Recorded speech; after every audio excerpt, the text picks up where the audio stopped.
dibuatkan. Oke, di record. Oke, continue. Oke, saya ulangi.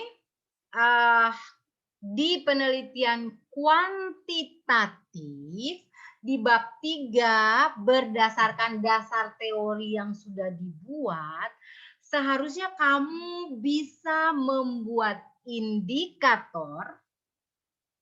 Dari indikator itu kamu bisa membuat instrumen. Ya, instrumen yaitu untuk angket, untuk variabel yang berupa penilaian persepsi. Oke? Sikap dan tindakan persepsi seperti motivasi belajar, disiplin belajar, kemudian motivasi, disiplin, efikasi diri, ya itu kan menilai bagaimana seseorang itu bersikap atau melakukan sesuatu. Tetapi bagaimana dengan variabel yang menilai hasil belajar? Kamu juga bisa bikin indikator dari situ, tetapi kamu harus bikin soal. Seumpamanya, hasil belajar matematika, kamu harus bikin soal matematika. Hasil belajar IPS, ya kamu harus bikin soal IPS. Oke, sampai di situ paham? Cukup menganggukkan kepala saja. Saya nggak tahu itu paham apa ngantuk gitu. Masih pagi, Bo, jangan ngantuk. Bu Yun juga tidur jam 5, aduh. Akhir-akhir ini tuh insomnia banget ya. Nggak apa-apa, harus tetap ketika kita tidur jam berapapun kita ikut kuliah harus berusaha melek ya. Jadi makanya ini di record, nanti di share recordnya biar bisa dengar lagi. Bagaimana dengan penelitian kualitatif? Coba angkat tangannya yang kualitatif di sini. Coba Ibu belum kelihatan. Nah, Niken. Siapa lagi tuh yang ada gambar tangan? Saya nggak bisa lihat semua soalnya. Oke. Niken dan teman-teman yang membuat penelitian kualitatif itu bisa bikin indikator juga yang dijadikan bahan untuk format wawancara. Ya, karena di kuali kita akan lebih banyak mengambil data dari hasil wawancara. Beda dengan kuanti. Kuanti itu kita akan mengambil data dari hasil responden yang mengisi instrumen kita atau responden yang menjawab soal-soal yang kita buat. Sampai di sini mengerti? Nah, oke. Anggukan kepala ke atas dan ke bawah. Kalau tidak, ke kiri dan ke kanan. Oke, fine. Sekarang saya akan buka lagi dari pertama di bab 2, landasan teori, sehingga kalian bisa melihat, oh bikin indikatornya gimana ya? Ya, kan mungkin masih pusing ya. Cara bikin indikatornya seperti apa. Nah, nanti tugas di LMS kamu bikin indikator dari pertemuan hari ini. Bu, satu variabel indikatornya berapa? Bebas. Saya cuma menemukan 3, Bu. Boleh. Tapi jangan sampai cuma 1 doang ya, jangan cuma 1 dong ya. Biasanya deskripsi itu paling sedikit 4 indikator biasanya. Tetapi untuk latihan boleh kamu berapapun ya. Saya mau 20, Bu. Boleh. Tapi dari 20 itu kan kamu harus bikin pernyataan-pernyataan. Susah nggak kalau indikatornya 20 ya? Dan apakah ada di dasar teori? Jadi ingat nanti pertanyaan deskripsi salah satunya gitu. Apakah indikator yang kalian buat ini ada dalam dasar teori? Contohnya Putri ditanya gitu. Putri akan menjawab, iya ada di dasar teori. Siapa yang mengemukakan? Hati-hati ya teman-teman. Karena ditanyakan bukti atau fakta. Bisa? Jadi apa yang sudah ditulis di dasar teori atau landasan teori itu sangat penting menjadi fondasi, menjadi dasar kamu buat indikator yang nantinya bisa dibuatkan satu instrumen untuk angket, instrumen untuk soal-soal mengukur hasil belajar, dan instrumen untuk format wawancara untuk kualitatif. Sampai sini mengerti? Ibu boleh nggak minum dulu? Tenggorokan. Boleh, Bu. Ya mau minum bebas ya. Bebas. Makan ya munya pelan-pelan aja lah. Oke. Kita santai ya, tapi kita serius. Baik, kita akan mulai ya. Are you ready? There? Ready ya? Perhatikan. Boleh kalau punya 2 gadget langsung buka bab 2. Supaya bisa lihat, oh bab 2 saya begini gitu ya. Bisa, boleh ya. Kalau cuma 1 ya sudahlah. Nanti later ya. Oke, saya akan coba share screen bab 2. Dan saya akan menunjukkan cara membuat indikator. Semuanya siap-siap pakai sabuk pengaman kalian ya. Oke, wear your safety belt. Kita akan terbang bersama. Awas ada yang terpental. Oke. Ini calon-calon apa loh? Sarjana pendidikan. Masa sarjana pendidikan tidak bisa menulis skripsi? Ya, bisa, bisa. Semuanya pasti bisa. Oke, saya share screen. Nah, belum ada. Sebentar. Tadi saya sudah buka padahal. Wait. Padahal ini udah ada ya. Oh, oke, di sini udah ada belum? Sudah padahal ya. Sebentar. Share screen.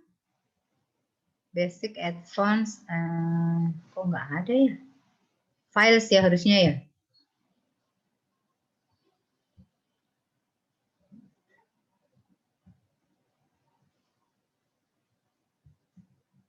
Wait. Sebentar. Ini nggak keluar. Oke, sambil menunggu teman-teman mungkin cek lagi ya outline-nya udah ada berapa landasan teorinya. Kalau deskripsi sekali lagi harus ada 7 untuk setiap sub judul. Jadi seumpamanya kalian punya judul ada 2 variabel ya. Setiap judul itu ada 5 subjudul, maka kalian akan membuat 5 kali 5. Jadi 25 landasan teori. Oke, 25 landasan teori. Nah, banyak kan? Kalau latihan di LMS kan cuma beberapa ya. Kalau ini harus 25, siap?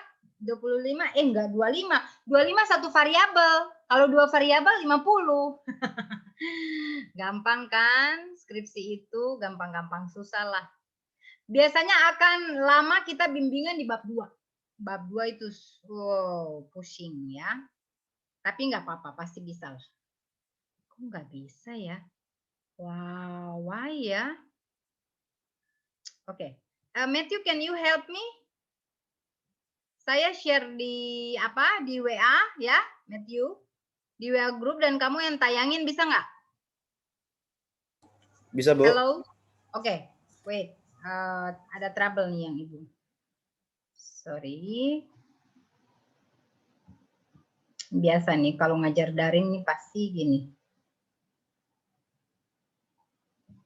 Oke. Sabar ya, maafkan saya. Matthew. Nanti Matthew tayangin outline dulu. Kemudian setelah itu tayangin bab 2 terus bab 3. Jadi ada 3 tayangan ya. Selain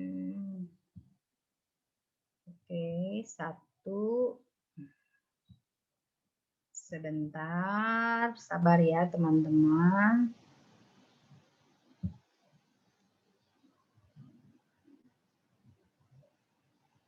Bab 2 dan bab 3.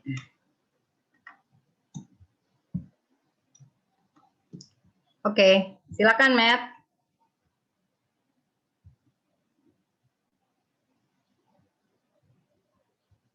Thank you for help.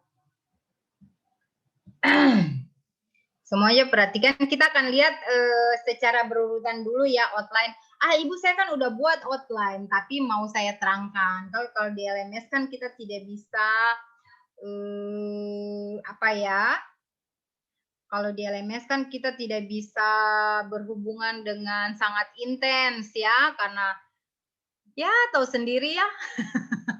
Tapi kalau bertemu muka gini kalian boleh tanya apa aja ya. Oke, semuanya perhatikan sudah tershare. Oke. Ini outline dari salah satu mahasiswa bimbingan ibu yang kumlot ya. Jadi kita bisa pakai ini karena bagus ya. Sepertinya saya sudah sering sharing yang ini, tetapi kita lihat sama-sama. Oke. Variabel yang dipakai adalah kemandirian belajar siswa. Sekali lagi teman-teman, kamu perhatikan variabel kamu. Biasanya ada 2 ya. Kalau di S1 tuh 2 cukup ya.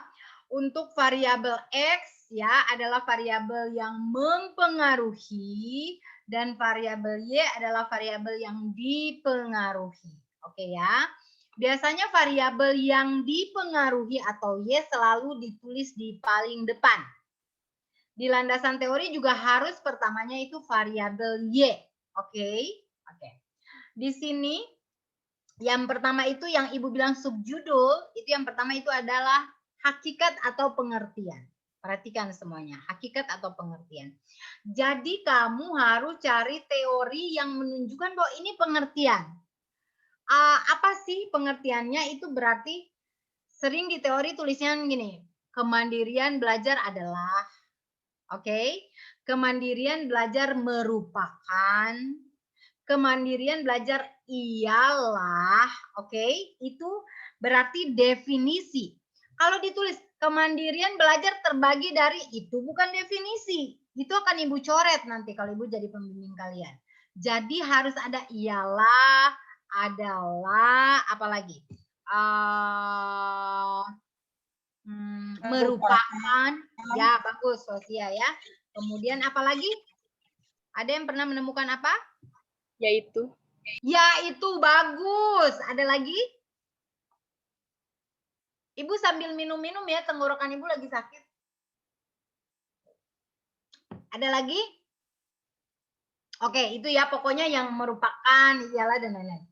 Di sini dia ambilnya begini nih. Ini nggak dipakai ya, seharusnya ini nggak dipakai karena dia pakai kata kemandirian berasal dari kata apa-apa, ini nggak dipakai ya. Next, Matthew, ini nggak dipakai ya. Oke, stop. Ini yang di bawah ini yang dipakai. Kemandirian merupakan ya suatu kondisi di mana seseorang memiliki hasrat bersaing untuk maju demi kebaikan dirinya sendiri. All of you kelihatan? Semua terlihat? Oke. Ingat, Bu. Yes.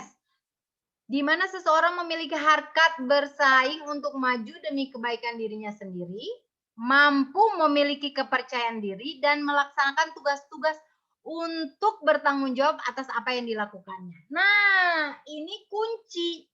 Kamu harus memilih dari hakikat ini untuk diambil hal-hal yang perlu ditulis di sebelah kanan. Nah, itu adalah kunci nanti sebentar lagi kita membuat indikator. Naikin, Matt, naikin. Di sebelah kanan ini dia sudah tulis nih, memiliki hasrat bersaing, mampu memiliki kepercayaan diri, melaksanakan tugas-tugas dan bertanggung jawab. Nah, dari pengertian tersebut kamu ambil keyword atau kata kunci. Sampai sini mengerti? Dia ambil di sini. Jadi, indikator itu tidak boleh lari dari yang kalian tulis di landasan teori. Tidak boleh tiba-tiba indikatornya muncul kalau di landasan teorinya tidak ada. Oke. Next, kita cari yang kedua. Oke, yang kedua itu naik. Matt lalu ke bawah, Matt. Up.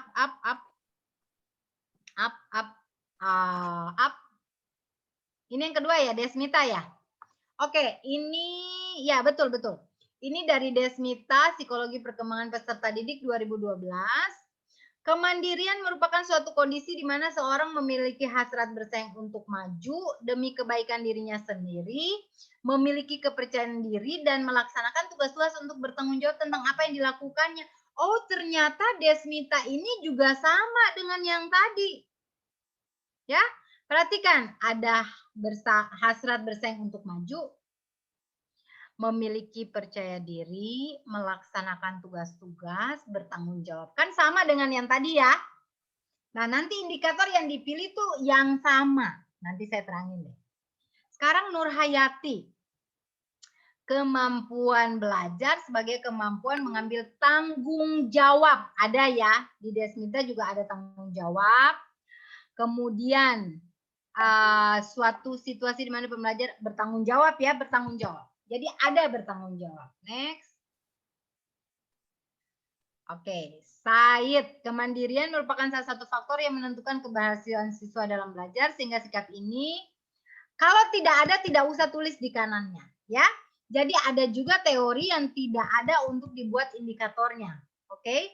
Jadi jangan sampai ya nggak ada, nggak apa-apa. Yang penting teorinya harus ada 7 dulu. Kalau untuk skripsi. Indikatornya bisa dicari-cari dari aspek-aspek yang lain. Yang berikut, kemandirian dalam belajar sebagai aktivitas belajar yang berlangsung lebih didorong oleh kemauan diri sendiri. Ingat, kemauan diri sendiri, pilihan sendiri, dan tanggung jawab sendiri. Jadi mahasiswa ibu ini membuat satu kesamaan dari berbagai teori ini menjadi yang tadi naik, Matt. Kita lihat lagi. Paling atas kanan. Dari beberapa teori tersebut dia dapat bahwa kemandirian diri adalah memiliki harkat bersaing, mampu memiliki kepercayaan diri, melaksanakan tugas-tugas, dan bertanggung jawab. Oke, dia udah dapat tuh satu. Next, turun ke bawah. Sekarang subjudul berikutnya setelah hakikat ada yang disebut aspek-aspek. Oke, dia memilih aspek. Bu, saya nggak ada aspek, saya cuma punya karakteristik. Boleh. Bu, saya nggak ada karakteristik, saya cuma ada jenis. Boleh. Apapun yang kamu cari, apapun yang kamu dapatkan, boleh digunakan. Sampai sini bisa? Oke. Di sini saya minta tolong Putri baca dulu, karena ini agak-agak sakit tenggorokannya. Putri baca dari aspek kemandirian, siapa yang menulis, kemudian 3 aspek, dan indikatornya.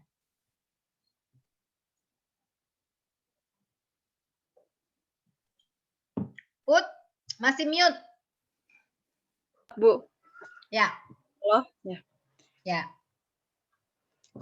Yang pertama itu dari Desmita, Psikologi Perkembangan Peserta Didik tahun 2012. 3 aspek kemandirian meliputi kemandirian emosional, yaitu aspek kemandirian yang menyatakan perubahan kedekatan hubungan emosional antar individu, seperti hubungan emosional peserta didik dengan guru atau dengan orang tuanya. Yang kedua, kemandirian tingkah laku, yakni suatu kemampuan untuk membuat keputusan-keputusan tanpa tergantung pada orang lain dan melakukannya secara bertanggung jawab. Oke. Nah, melakukan secara bertanggung jawab. Oke, nomor 3. Sorry, yang lain mute dulu. Yang lain mute dulu. 3, Putri. Yang ketiga, kemandirian nilai kemampuan memaknai seperangkat prinsip tentang benar dan salah, tentang apa yang penting dan apa yang tidak penting. Oke, dari situ ternyata kita dapat, dari sini kan kita lihat satu-satu, ternyata kita dapat kesimpulan. Coba naik ke atas, Matt.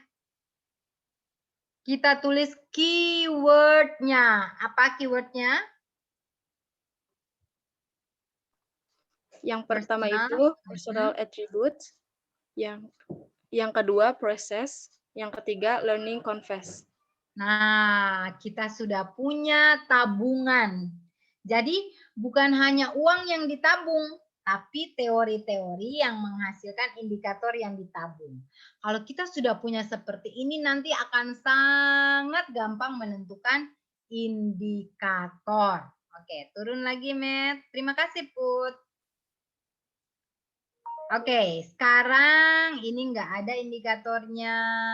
Oh iya, yang ini ada ya, pokoknya dari Melisa ada sama personal atribut ya, ada semuanya sama dengan yang di atas. Proses, ke bawah